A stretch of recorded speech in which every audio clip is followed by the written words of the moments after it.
Hi everyone and welcome back to Eat the World Travel. Last time we left off after my very first day at the exploration camp that we were building. If you recall, I left the comfort of the bounder and flew to Smithers, then hopped on a small Kodiak airplane to make our way to a remote airstrip in the middle of nowhere in northern British Columbia. We had a treacherous flight in with some pretty dodgy weather. From there we called our camp helicopter by satellite phone and we got picked up and taken to camp. So here's a bit of an update.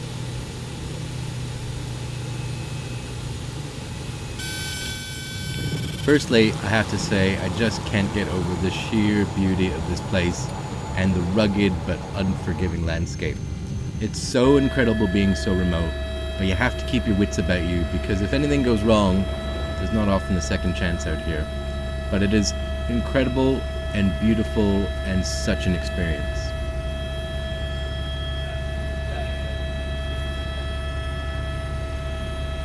But anyway, let's have a look at what I've been up to over the past little while.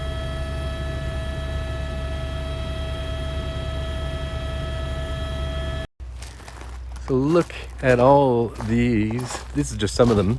We've got other structures that we're building as well. But these are all the accommodation tents that we're doing, and they're pretty cozy. There's diesel at the back of them. They've all got electricity. I'll give you a quick show inside. They've all got these beds. They've got a diesel heater and everyone's got lights there. This is just rough right now, but they get spruced up a little bit. I've got a much more comfortable bed than these. Some people bring their own and they do have a few tricks to make them a little bit more comfortable. But all in all, like this, for being in the middle of the wilderness, this is exploration camp styles, and it's appropriate for what it is. It gets the job done in the middle of nowhere, but still pretty impressive the amount of work we've done and what we've got done in a short amount of time. Here's the rest of the camp. So we've got first aid over there, we got some offices there, we're expanding on the offices, and over here right now is a dining room and kitchen, but that empty plot of land you see right there is going to be a big dining room for everybody. But it's pretty cool. So it's pretty incredible that all the materials that we needed to construct the camp are all flown in by helicopter. Certainly not an easy or cheap thing to do. Also, it's not without its fair share of danger, working with helicopter drops and long lining and working alongside the helicopter while it's running hot. But I have to admit, this is probably the coolest part of the camp build. I could watch the helicopters working all day. It's such a fun distraction.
So we worked from the early morning till about 6 p.m, had dinner, and then had our evenings free.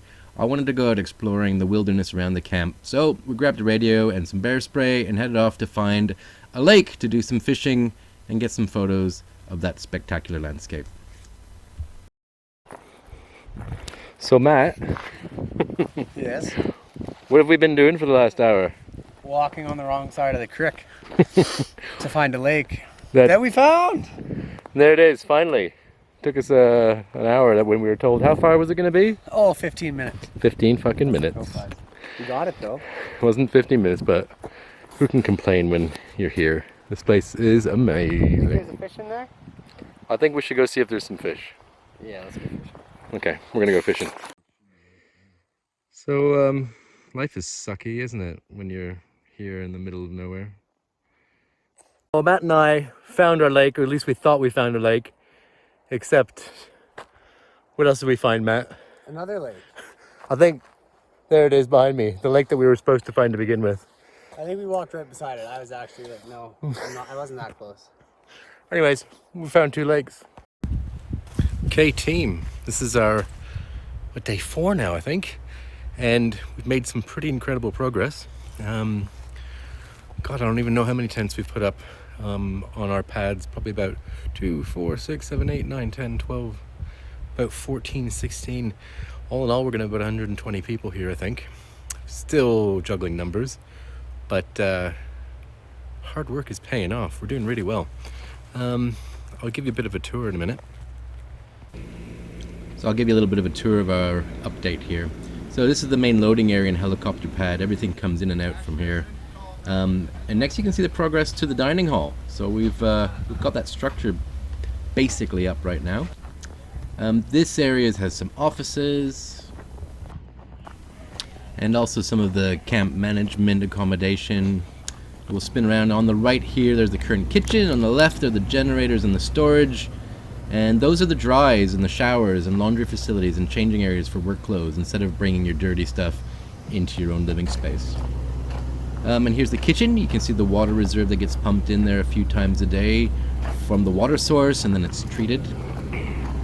The covered fenced off area is the grey water holding pit, and just beyond that are the glamorous outhouses, which is pretty impressive. If we spin around, we'll be able to see the satellite which feeds the camp the internet and keeps everybody sane and in contact with their loved ones. It's a very important part of morale, obviously, for a camp. You can be in the middle of nowhere, but you need to be able to keep in touch with your family and friends. Heading behind the generator, we have those hoses that lead down to the water supply. The water supply comes from a small stream that comes straight from the glaciers and melting snow high up in the mountains, and it's pure, clean water that goes through a few filters, as I mentioned, and UV treatment just in case.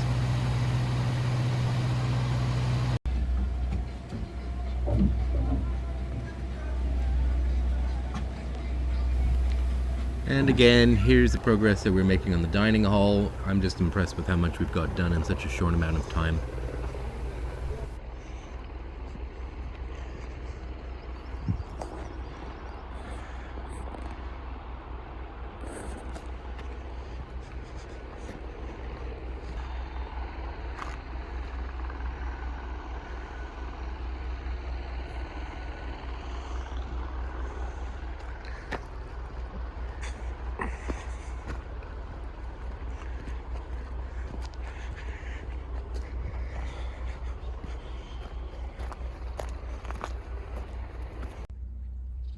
And of course, it wouldn't be a camp without a campfire area. And of course, just behind us, the driller's tent. Drillers seem to be a different breed of people, a bit more rough and rugged than your average member of the population.